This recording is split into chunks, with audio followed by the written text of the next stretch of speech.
So what is the root of disobedience?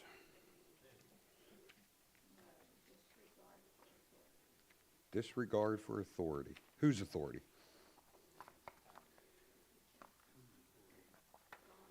Disregard for God's authority. Good answer.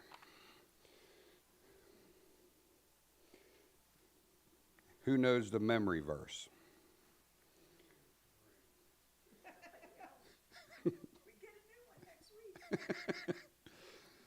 Who would like to read the memory verse?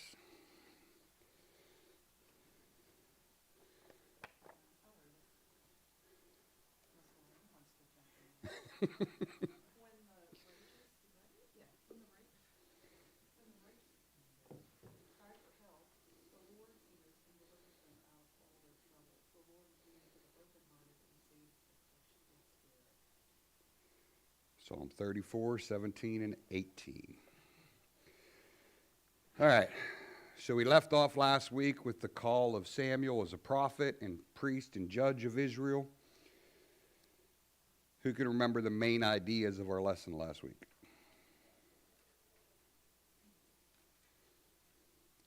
God uses people to bring about his plans. God answers prayer, giving Hannah a son. Samuel was faithful while Eli and his sons were not. So through all those events, God demonstrated many attributes. We saw his faithfulness in fulfilling promise, his grace in granting Hannah a son, and justice in the judgment of Eli's household and superstitious Israel. We finished off last week talking about the Ark of the Covenant going through the Philistines and devastating every city it went to with tumors and rats eating the crops. And I told you last week that they ended up just building a brand new cart, putting it on there with 5 golden tumors and 5 golden mice, and letting the 2 cows go and sending it on its way.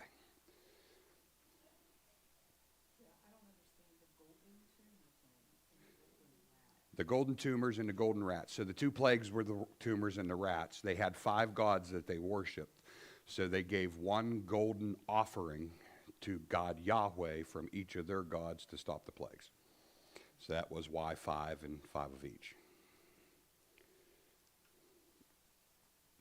So that was around 1117 BC when the ark returns. In the 20 years after Eli's death, Samuel judged Israel, and the Philistines were eventually subdued. There was a brief period when Israelite follows God again, but then they turn back away from it. The Israelites were about to try to be just like all the nations around them in failing to worship God again. That's where we're going to pick up today. Samuel's getting old. He's probably somewhere in his 80s. And the major change is in store for the nation. So today we're going to look at 2 rejections, one of the people rejecting God and one of God rejecting a person. So let's start out in Samuel chapter 8. When Samuel became old, he made his sons judges over Israel. The name of the firstborn son was Joel, and the name of the second Abijah. They were judges in Beersheba. Yet his son did not walk in his ways, but turned aside after gain. They took bribes and perverted justice. Then all the elders of Israel gathered together and came to Samuel at Ramah, and said to him, Behold, you are old, and your sons do not walk in your ways. Now appoint for us a king to judge us like all the nations. But the thing displeased Samuel when they said, Give us a king to judge us. And Samuel prayed to the Lord. And the Lord said to Samuel, Obey the voice of the people in all that they say to you, for they have not rejected you, but they have rejected me from being king over them. According to all the deeds that they have done from the day I brought them out of Egypt, even to this day, forsaking me and serving other gods, so they are also doing to you. Now then, obey your voice, only you shall solemnly warn them and show them the ways of the king who shall reign over them. So Samuel told all the words of the Lord to the people who were asking for a king from him. He said, These will be the ways of the king who will reign over you. He will take your sons and appoint them to his chariots, and to be his horsemen and run in front of his chariots.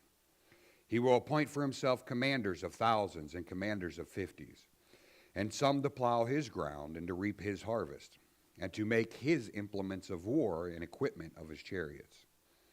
He will take your daughters to be perfumers and cooks and bakers.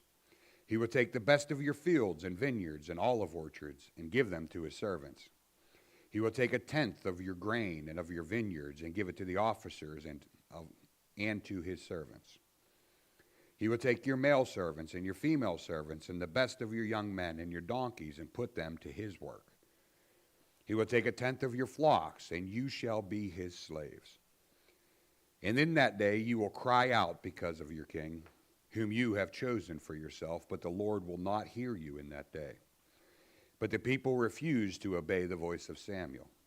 They said, "No, but there shall be a king over us, that we may be like all the nations, and that our king may judge us and go out before us and fight our battles." And when Samuel had heard all the words of the Lord, he repeated them in the ears of the Lord. And the Lord said to Samuel, "Obey their voices and make them a king." Samuel then said to the men of Israel, "Go every man to your city." So what's the problem with Samuel's sons? They perverted justice, took bribes, and did everything else they're not supposed to do. So what's the elders of Israel request from Samuel? They want a king. Didn't they already have a king? No, he was a judge. God was to be their king, and only God their king. But what's their reasoning that they want a king?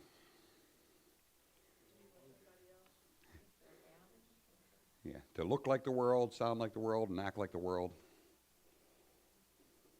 How'd Samuel respond? Went to God. He wasn't happy. He took it as they were rejecting him, which is a good lesson to leaders and parents. Usually the rejection is not of you, it's of God. Often we take this stuff personal, and it's not. They're not rejecting us, they're rejecting God. If you're faithful to God's word, as Samuel was. How'd God respond? It reminds me of Romans chapter 1, right? God gave them up to the sinful desires of their heart. They wanted a king. Be careful what you wish for. I'll give you a king.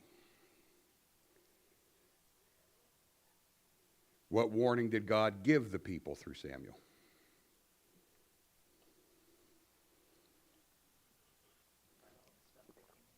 Yeah, the king's going to oppress them. At the end of the day, you will be slaves of the king.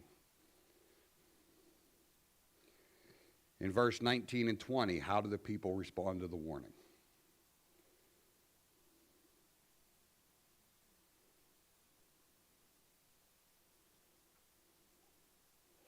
They refused to obey Samuel and demanded a king.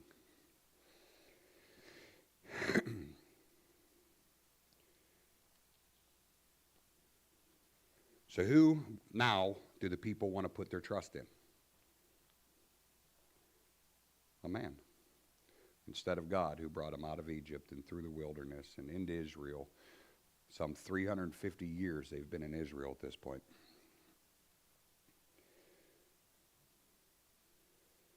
God finally instructs Samuel to give them a king just as they desired. So God had been leading the Israelites, providing for their every need and fighting their battles for them. You couldn't have asked for a better king than God himself. In this act, the Israelites rejected God's wisdom and ignored his warning. They doubted that he was faithful to his promises, and they doubted his love for his people. They rejected the grace of God that he had shown them over the past 400 years since they left Egypt.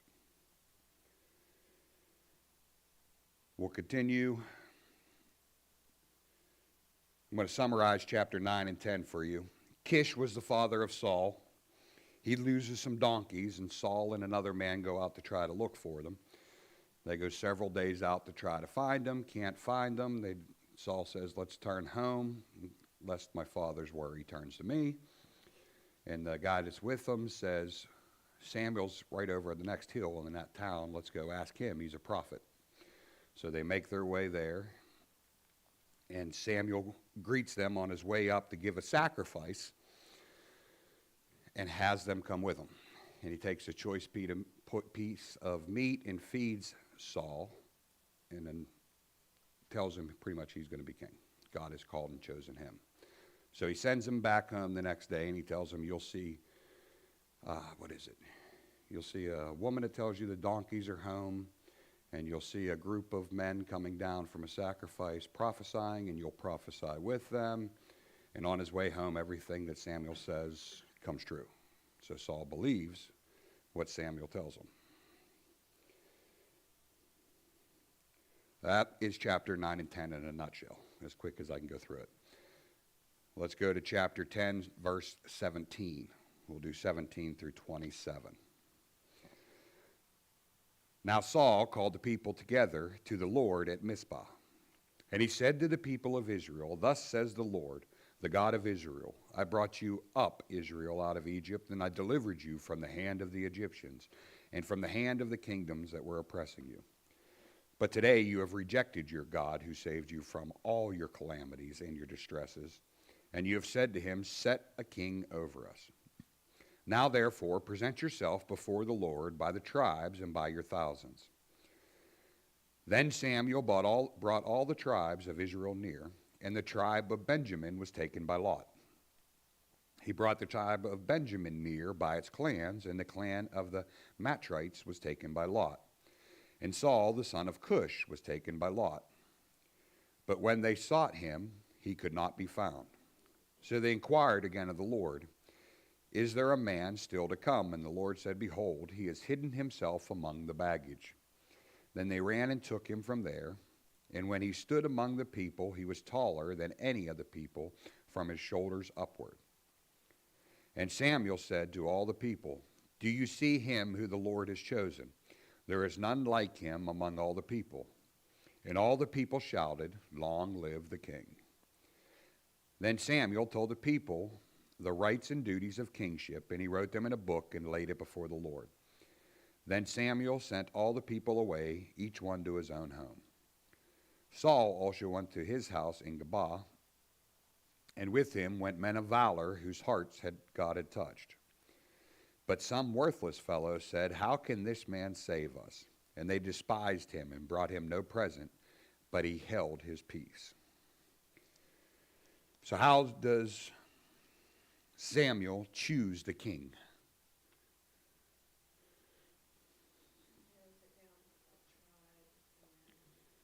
What methods does he use to narrow them down? Casting lots. It's rolling dice, modern day, but they use like sticks and stones back then. But so if you believe in the sovereignty of God, which Israel actually did, they believed he was in control of everything. Even the casting of the dice was God's choice. So whoever won the dice was chosen by God to win. So he narrows down the tribes, the clans, the people, to get to the King Saul. And what tribe? He doesn't want to be king at first. He wants no part of it. So that's why he was hiding. What tribe was he from? Benjamin. How is Saul described in verse 23? He's tall. Taller than Jewish people. A head taller than everybody. Everybody else in the tribes come up to his shoulders.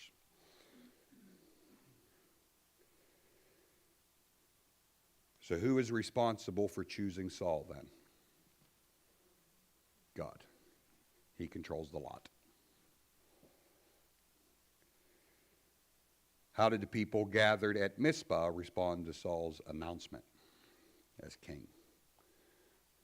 They rejoice, right? Long live the king. What did Samuel do before the people in light of the fact that Saul would be their first king? He did warn them, but that was earlier. What did he do now that Saul was anointed? Writes out a rule book and lays it at the feet. rule book on how to be a king.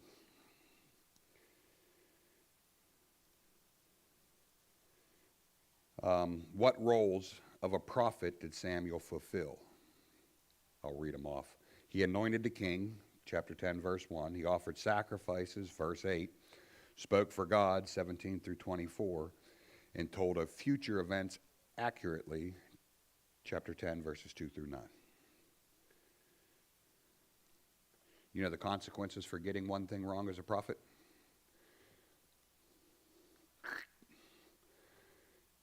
If you speak one thing wrong, they had to kill you. You were done.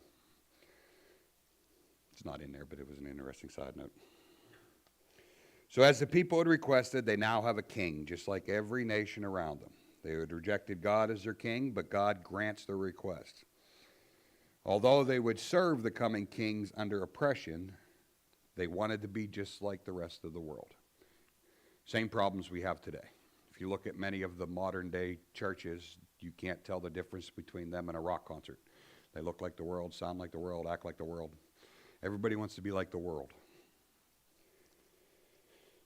As we go through the rest of the history of Israel, we will see problems playing out.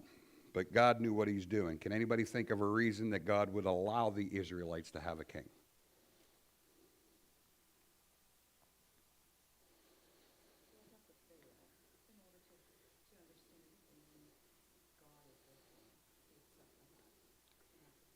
They have to fail to understand and accept. That's good. Learning experience. Where's the Messiah come from? The King David, lineage of David. He will be a king and a priest. So God all along knew that they were going to fail and knew they were going to ask for a king, and he allowed it. Why? Because it all fit his plan.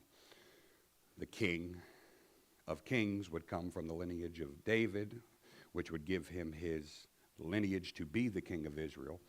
He would be a priest from Pop's favorite guy, Melchizedek. So even the sinful actions of people, God uses and turns because he knows the end of the story from the beginning.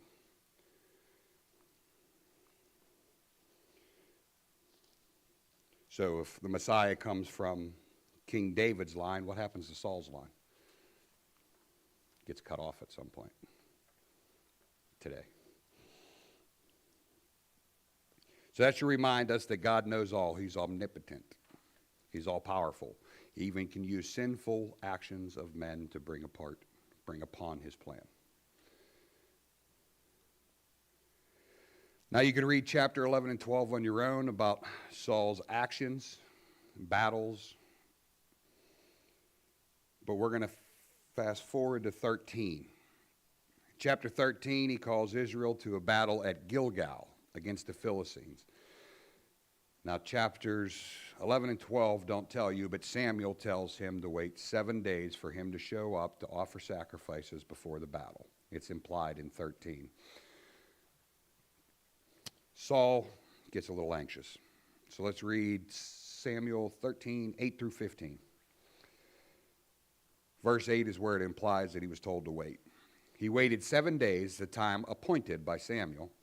But Samuel did not come to Gilgal, and the people were scattering from him. So Saul said, "Bring the burnt offering here to me, and the peace offerings." And he offered the burnt offering. As soon as he had finished offering the burnt offering, behold, Samuel came. And Saul went out to meet him and greet him. Samuel said, "What have you done?"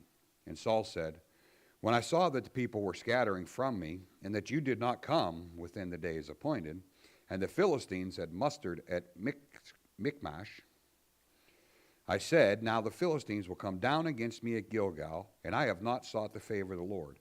So I forced myself to offer the burnt offering." And Samuel said to Saul, "You have done foolishly.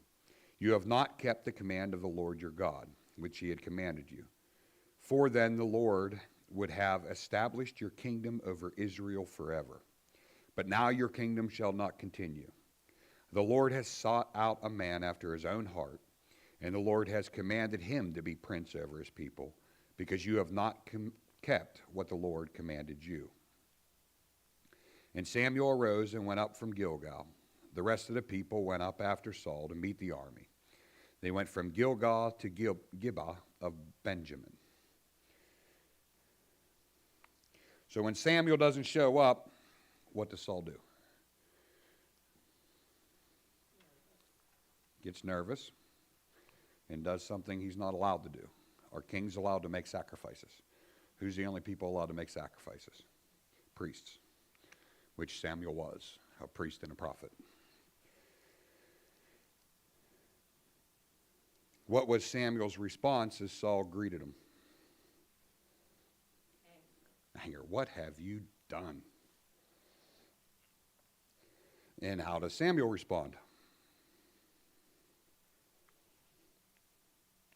Or I'm sorry, how does Saul respond?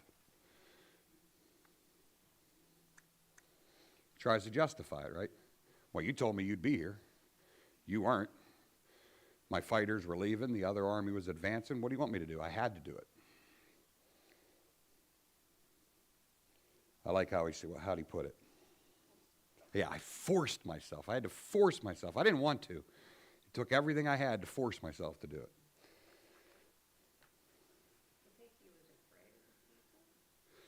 I think he was afraid. More of the army that was sitting on the other side of the hill and the fact that his people were scattering. So when Samuel didn't show up before a whole bunch of people left, he wanted to try to keep as much of his army as he could. But what's the problem with that? It only took, 300 men to defeat a whole army last time with God. So it didn't matter how many ran away. Saul should have had faith. He only needs a handful. God doesn't need the larger number to win the war. He just needs faithful people. What are the consequences of Saul's disobedience?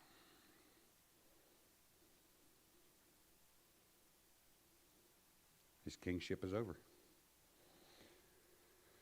He'll go on to be king for a little while, but the lineage will not pass down through him. What kind of king is God seeking?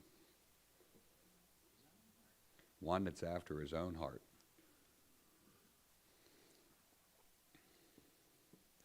So, was Saul acting by faith or by sight when he made the sacrifices? Sight.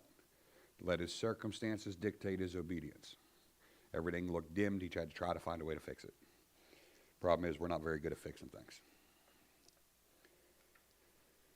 So as a prophet and a priest of God, Samuel had instructed Saul as to how God would have him act. Saul had a choice. He could wait for Samuel to come and do the sacrifices, or he could do things his own way and in his own timing. So let's skip the rest of 13 and 14. It's just more battles. They're actually pretty good if you haven't read them. Read 13 and 14. But let's move to Samuel 15, 1 Samuel 15. Now we're going to enter another battle that Saul fights here. This took place shortly after the last battle. Don't know exactly how much time, but not very long after. Samuel said to Saul, "The Lord sent me to anoint you king over his people Israel. Now therefore listen to the words of the Lord. Thus the Lord of hosts, I have noted what Amalek did to Israel in opposing them on the way when they came out of Egypt. Now go and strike Amalek and devote to destruction all that they have. Do not spare them, but kill both man and woman, child and infant, ox and sheep, camel and donkey." So Saul summoned the people and numbered them in Telamah, 200,000 men on foot and 10,000 men of Judah. And Saul came to the city of Amalek and lay in wait in the valley. Then Saul said to the Kenites, depart, go down from among the Amalekites, lest I destroy you with them, for you showed kindness to all the people of Israel when they came out of Egypt. So the Kenites departed from among the Amalekites.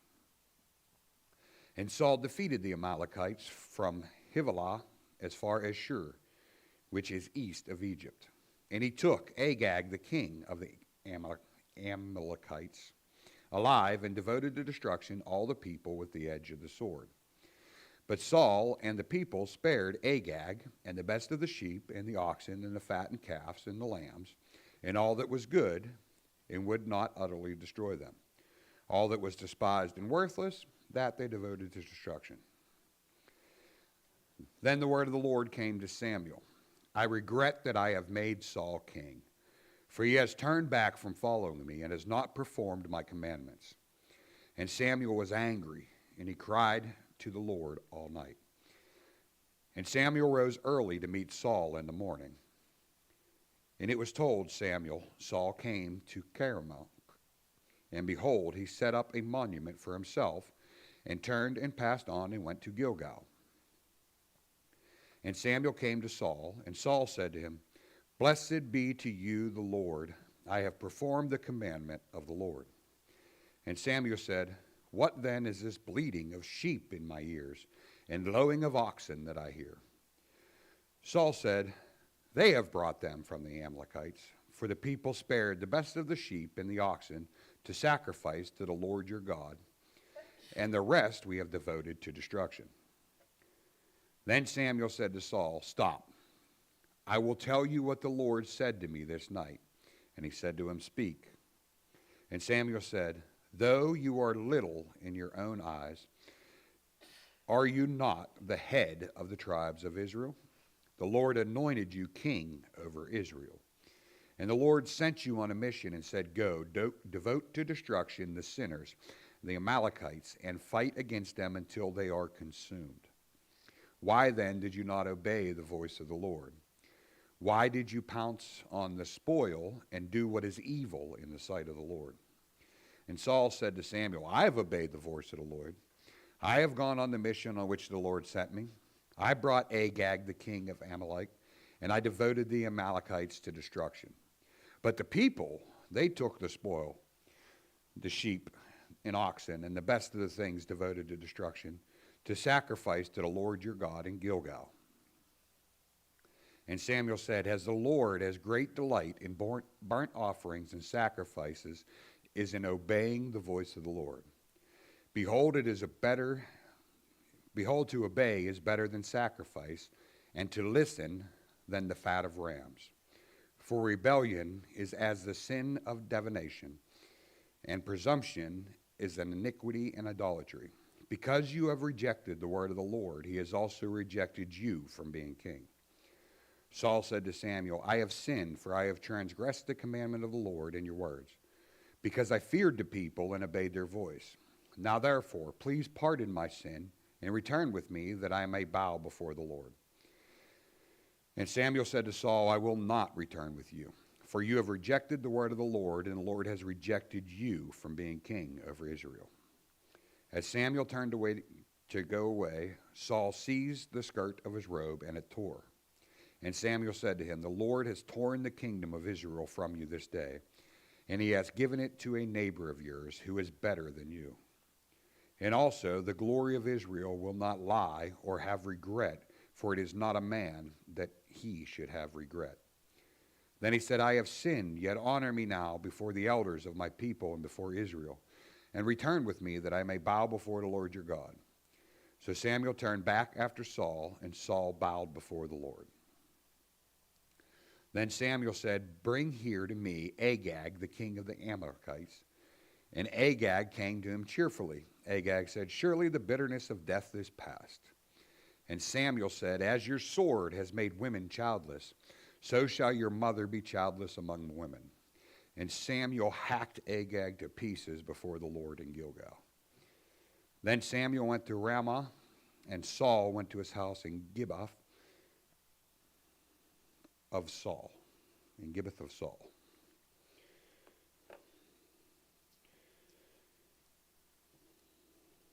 What did God command Saul to do when he attacked the Amalekites? Everything. Everything. What does Saul do? Kept all the good stuff and the king alive. Now, it's tradition. You take the king of somebody you defeat and you make them your slave and you show them to all the nations around you for how powerful you are. It was normal for people to do that. They wanted to look like the world, sound like the world. Saul was acting like the world. But in acting like the world, he was disobeying God. So how does Samuel know all this?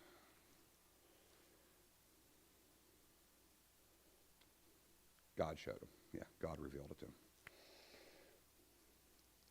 What is misleading about Saul's address to Samuel in verse 13?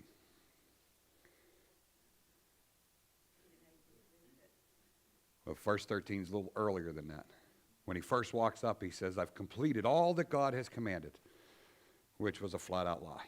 He had the king alive, and he had all the best of the sheep and the ox and donkeys and whatever else he thought was valuable.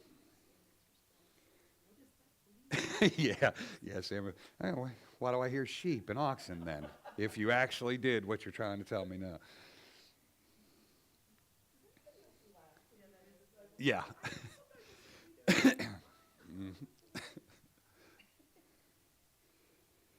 So verse 22, what do we learn about God's view of disobedience? It's God that commanded the sacrifices, but what does he want more? Obedience. So what consequences does Saul face? He is rejected by God as king. And how does Samuel complete the task that Saul didn't? Anybody remember the Amalekites? They were the big people, the giants. Samuel's probably 85, 86 years old around now. You know how big his sword was? 50 plus pounds are the swords they found in archaeology down there. 50 some pounds. An 86-year-old man wielding a 55-pound sword and hacking a giant to pieces. He was mad. You know, for me to swing a 55-pound sword would tire me out very fastly, and he chops them to pieces with it.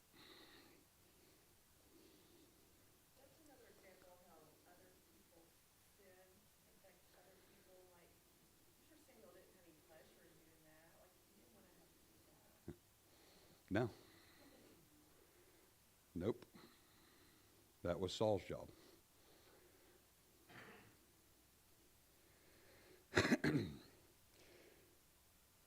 So, let's tie it to the New Testament. John 14:15. If you love me, you will keep my commandments. What's the connection? It's better to obey than to sacrifice. Always obeying the commands of God. When we obey him, it is the first sign that we actually love him. If you don't heed his word or obey his word, it's a pretty good sign you don't.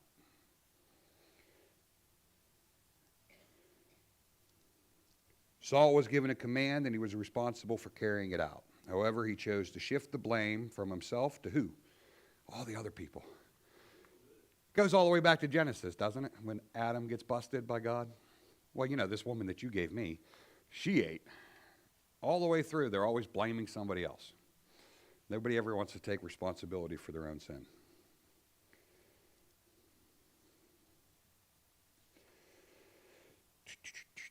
All right, we have a few minutes. I'll try to get through the root activity sheet.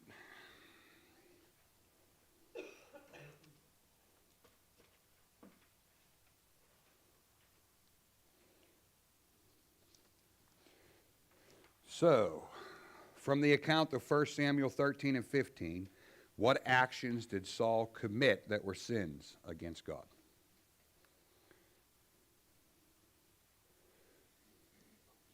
He offered sacrifices. Yep, which should be done by a priest.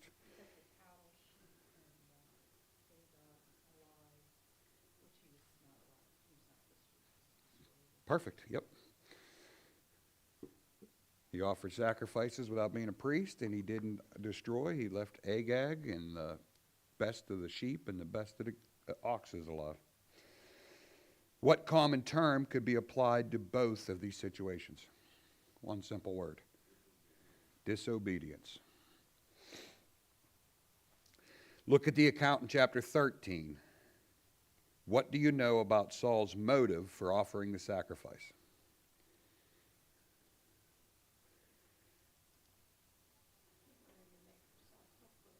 Wanted to make himself look good? Acted by sight, not faith. He was fearful because his army was fleeing. He was nervous because Samuel is running behind. He shows up half a day late. And he's not trusting in God. Whom does Saul fear more than God? People, Philistines and his own people.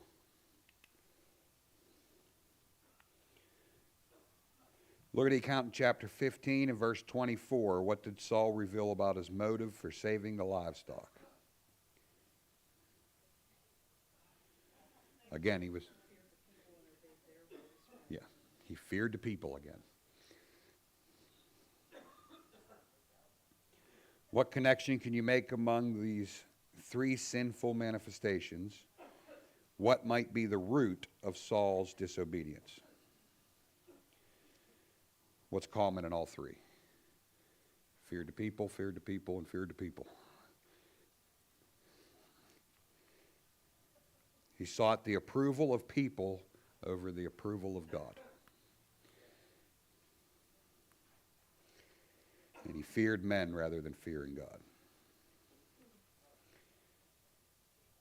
So if you're offering counsel to a friend with similar sinful attitudes, how would you help them pinpoint his sin in order to repent and correct his behavior?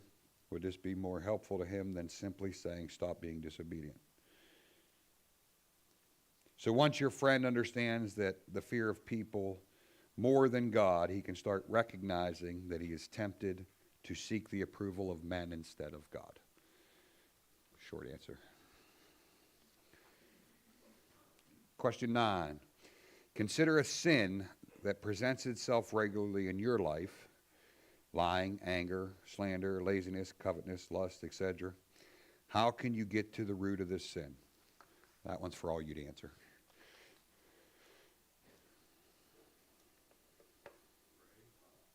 Pray is a great answer. Read. Read is a great answer. You don't know the will of God if you don't read the will of God.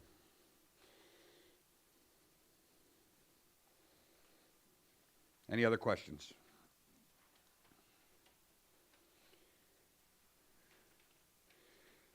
Ed, would you close us in prayer?